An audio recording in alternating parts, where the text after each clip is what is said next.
네, 집중 인터뷰 두 번째 시간입니다. 민주통합당의 새 지도부를 뽑는 경선 일정이 지금 진행이 되고 있죠. 자, 시민 선거인단 모집도 이루어지고 있는데 뜨거운 호응을 얻으면서 지금 40만 명을 넘었다는 얘기입니다. 자, 선거 구도 당초 예상과는 좀 다르다 이런 얘기도 있죠. 민주통합당의 박영선 후보 경선 후보를 연결하겠습니다. 박영선 후보님 안녕하십니까?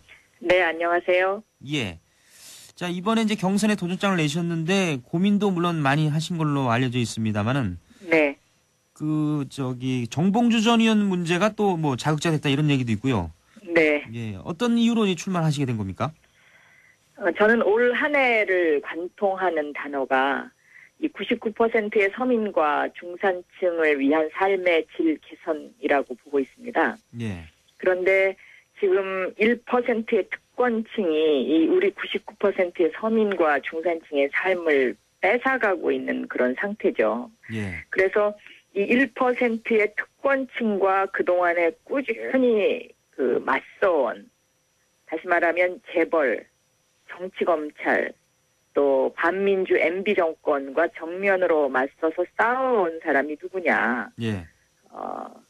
이러한 것에 대해서 제가 지난 8년 동안 국회의원 생활을 하면서 이런 어떤 우리나라의 거대 특권층과 싸워왔기 때문에 예. 이러한 1년 동안의 투쟁을 통해서 99%의 서민과 중산층의 삶의 생활의 질을 좀 높여줘야 하는 것이 민주통합당의 새 지도부가 해야 될 일이 아닌가. 예. 이렇게 보고 있습니다. 그래서 제가 민주통합당의 당당한 변화, 또 새로운 리더십, 그리고 정의로운 대한민국이라는 캐치프레이즈를 걸고 이번 전당대회에 나오게 됐습니다. 네. 지금 판세를 보면은 뭐 1강 4중 4약이다 이런 얘기도 있는데요. 네. 박영선 후보는 좀 출발이 늦었습니다만은 여론조사 등에서 좋은 결과를 좀 얻고 있는 게 아니냐. 그게 이제 서울시장 경선 후보로 나오면서 인지도와 지지도가 좀 높아진 측면도 있고 그런 네. 이유 때문이 아닌지요? 그런 영향도 저는 있다고 봅니다만은, 예. 이번 전당대회를 통해서 제가 절실하게 느끼는 거는 유권자들이 변했다는 것입니다. 네.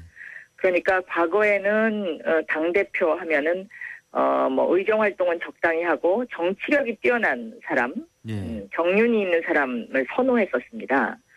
그런데 지금의 유권자들은, 너는 누구냐? 너는 무엇을 했느냐? 너는 앞으로 무엇을 할 것이냐?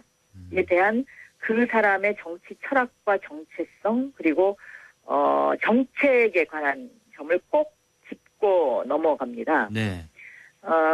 그런 관점에서 봤을 때 제가 지난 8년간의 의정 활동을 통해서 재벌 개혁과 검찰 개혁 그리고 BBK로 대표되는 MB 정권과의 맞서왔다는 점, 그런 부분들을 국민들이 함께 공감하고 있고 그런 것을 인정해 주시는 것이 아닌가 이렇게 생각하면서 굉장히 감사하게 생각하고 있습니다. 네. 자, 그렇다면은 만약에 이제 당 지도부 대표가 된다면은 여러 가지 해야 할 일이 좀 많다 이런 생각 하실 것 같은데요. 가장 중요한 역할은 뭐라고 보십니까? 첫째는요, 민주통합당이 국민과 소통하는 당이 돼야 된다고 생각합니다. 그래서 당내 개혁을 우선적으로 해야 되고요. 예. 당내 개혁의 근본적인 것은 저는 공천혁명이라고 보고 있습니다. 예.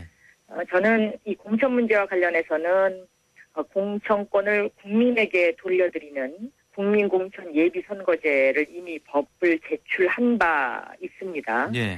그래서 국민들이 국회의원 선거에 나올 사람들을 다 뽑는 거죠. 당에 상관없이. 네. 그렇게 해서 이제 결선 투표를 가는 그 제도를 이미 이제 천명을 한 바 있고요. 네. 두 번째는 총선과 이제 대선을 승리로 이끌어야 하는 이번 지도부는 막중한 책임감을 가진 지도부입니다. 네. 그래서 이 총선과 대선 승리의 화두가 무엇일 것이냐. 이 부분에 있어서 저는 앞서도 말씀드렸습니다마는 99%의 서민과 중산층을 위한 민주통합당의 강력하고도 새로운 정책이 필요하다. 네. 그 강력하고 새로운 정책 가운데 제일 처음으로 꼽는 것이 재벌개혁입니다. 저는 이 재벌들이 무엇을 잘못했다는 뜻이 아니고 예. 재벌들이 가지고 있는 특혜를 없애야 합니다. 그래야 영세 상인들과 중소기업이 살아날 수가 있습니다. 네. 그 영세 상인과 중소기업들을 재벌의 하수인으로 전락시키는 이러한 그 제도적인 것이 지속되는 한 대한민국의 미래는 없고 젊은이들의 꿈과 희망이 사라집니다. 네. 따라서 이 재벌개혁법 그리고 서민생활안정특별법 그리고 그동안에 이제 재벌들의 어떤 그 특혜의 상징처럼 보였던 재벌 총수 사면 금지법 네. 이런 것들을 저는 만들어서 국민과 함께 호흡할 필요가 있다라고 보고요. 네. 두 번째는 공정한 사회를 위한 실현 방안의 하나로 국가비리 수사처를 만들어야 한다고 생각합니다. 네. 왜냐하면 그 일부 정치 검찰들의 지금까지 보여온 그런 불공정한 수사가 우리 사회 전체의 이 공정성을 흔들고 있기 때문에 네. 국가비리 수사처에 설치라는 것은 그러한 공정한 사회로 가는 커다란 상징적 의미가 있지 않을까 이렇게 보고 있습니다. 네. 자, 이번에 그 당 지도부 경선에 시민선거인단 참여 숫자가 굉장히 늘어나서 네, 70만 명 정도 될 것 같다는 지금 예상까지 나오는데요. 이게 상당히 의미가 있다고 보시죠? 그렇습니다. 이번 그 선거인단 모집은요, 특히 이제 그 국민들의 호응도가 좋은 이유가 크게 두 가지인데요. 예. 하나는 정당과 관련 없이 누구나 할 수 있다는 거고요. 두 번째는 모바일 투표를 한다는 점입니다. 네. 그래서 국민들이 굉장히 새롭게 느끼고 있고, 그리고 그 모바일 투표를 통해서 의사 표시를 하는 거에 대한 그 어떤 흥미 내지는 또 그 마음의 부담이 좀 덜한다고 저는 보여지고요. 예. 그다음에 세 번째는 이번 전당대회를 앞두고 그 BBK로 인해서 감옥에 간 정봉주 전 의원이 하나의 촉발제가 되지 않았느냐. 예. 시민들의 선거 참여에. 왜냐하면 이 BBK라는 것이 정봉주 전 의원의 개인의 문제가 아니라 예. 이 BBK는 MB 정권의 첫 단추를 잘못 끼우게 된 대표적인 사건이고요. 예. 이런 첫 단추가 잘못 끼워짐으로 인해서 그 이후에 모든 것이 뒤틀렸습니다. 정치검찰을 양산하고 불공정한 수사를 하고 네. 또 하나는 이 BBK라는 것이 국민의 표현의 자유를 제한하는 것이거든요. 네. 그래서 앞으로 우리 국민들이 입은 있어도 말은 하지 못하는 이러한 상황을 바꿔달라는 것이죠. 국민들의 요구가. 예. 그런 의미에서 저는 상당히 이번 전당대회가 여러 가지 그 사회적 의미가 있다라고 보고 있습니다. 네. 그래서 이제 모바일 선거 도입이라든지 이런 이제 그 젊은 표심이 이제 굉장히 중요해졌기 때문에 맞습니다. 예. 이 선거 전략도 좀 그렇게 바꿔야 되지 않습니까? 이번 선거인단을 보면은 대체적으로 30, 40대가 주류를 이루고 있고요. 예. 그리고 수도권 지역의 비율이 상당히 높은 것으로 지금 그렇게 알려지고 있습니다. 네.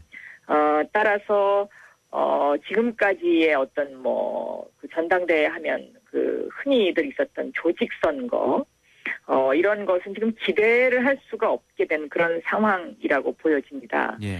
또 다른 하나는 그 우리 민주통합당이 통합을 하면서 한국노총이 이제 저희 민주통합당하고 결합을 하게 됐는데요. 예.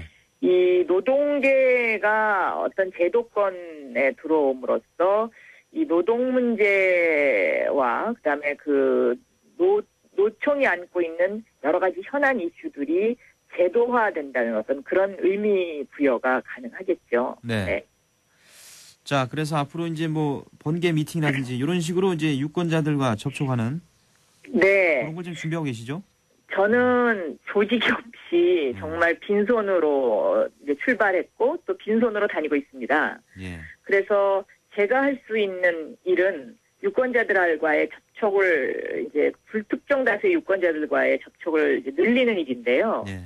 요즘 SNS 시대를 맞아가지고요. 오늘 저녁 8시에 예. 홍대 입구에서 프레시몹이라고 해서요. 예. 일종의 번개 미팅을 예정을 하고 있습니다. 네. 글쎄 얼마만큼의 많은 분들이 오실지는 잘 모르겠습니다만은 지난번에 정봉주법 그러니까 정봉주 구명을 위한 정봉주법 시민간담회를 광화문에서 했었는데요. 예. 그날도 날씨가 굉장히 추웠는데 약 200명 가량의 시민이 와주셨습니다. 예.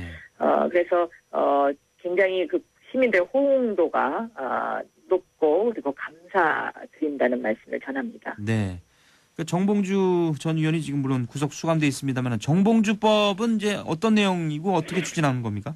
정봉주법은 크게 두 가지가 있습니다. 예. 하나는 명예훼손에 관한 부분이죠. 예. 그러니까 우리나라 명예훼손법은 사실을 말하더라도 그 당사자가 이것이 명예훼손이라고 생각하면은 죄가 되는 겁니다. 현재 법이 그렇게 되어 있거든요. 그래서 이 법은 고쳐야 되겠다고 제가 생각한 지가 오래됐습니다. 그래서 예. 2008년 11월 달에 이미 제출이 돼 있어요. 예. 이미 제출이 돼 있는데 이런 법이 존재하는 나라는 OECD 국가 가운데 우리나라하고 오스트리아 두 나라인데요. 네. 오스트리아에서는 이미 사문화된 법입니다. 그런데 이제 지금까지 이것이 왜 통과가 되지 못했냐면 변호사 출신 의원들이 대부분 반대를 해왔었습니다. 예. 그래서 법이 통과가 되지 못했고요. 또 하나는 공직선거법상의 허위사실 유포죄입니다. 네. 그런데 이 허위사실 유포죄는 지금 이연령 비연령 이렇게 되어 있습니다. 그러니까는 검찰이 예쁜 사람은 얼마든지 봐줄 수 있고 자신들이 미워하는 사람은 기소할 수 있을 만큼 그 규정 자체가 굉장히 허술하게 되어 있습니다. 법 자체가. 예. 그래서 이 공직선거법상의 허위사실 유포를 없애겠다는 뜻이 아니고요. 네. 그 허위사실 유포가 되는 기준을 보다 좀 단단하게 만들어야 되겠다. 이연령 네. 비연령이 되지 않도록요. 예. 그런 두 가지 의미가 있죠. 그리고 이 두 가지 법으로 인해서 국민들이 그 사실을 이야기할 수 없는 사회, 이것은 제가 보기엔 투명한 사회가 될 수 없다고 보거든요. 예. 그러니까 국민의 표현의 자유를 구속하는 부분에 대한 것을 개정하겠다는 뜻입니다. 네. 지금 그 SNS 상의에서 정봉주 전 의원을 석방시킬 수 있는 당 지도부를 선출하자는 운동이 지금 전개되고 있다고 하는데 네. 그거는 뭐 박영선 후보에게는 뭐 유리하지 않습니까? 유불리를 떠나서요. 예.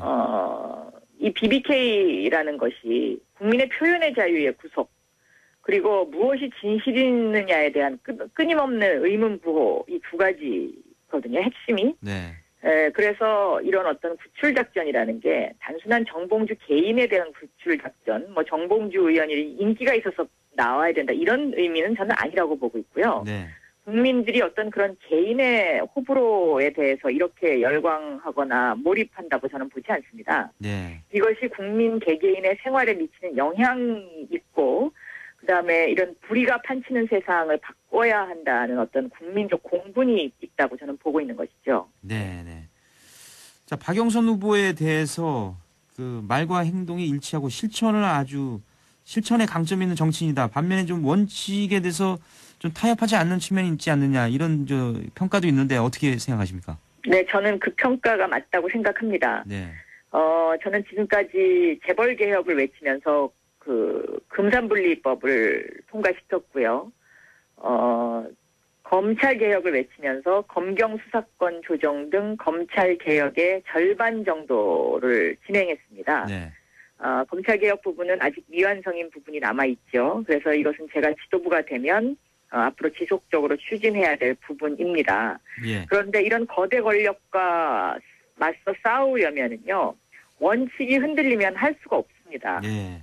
그렇기 때문에 제가 좀 너무 강한 이미지가 있지 않느냐 하는 그런 이제 비판을 하시는 분도 있는데 네. 또 한편에서는 그런 강한 이미지가 가장 큰 장점이라고 말씀들을 해주시는 분들도 상당수 있습니다. 네. 네.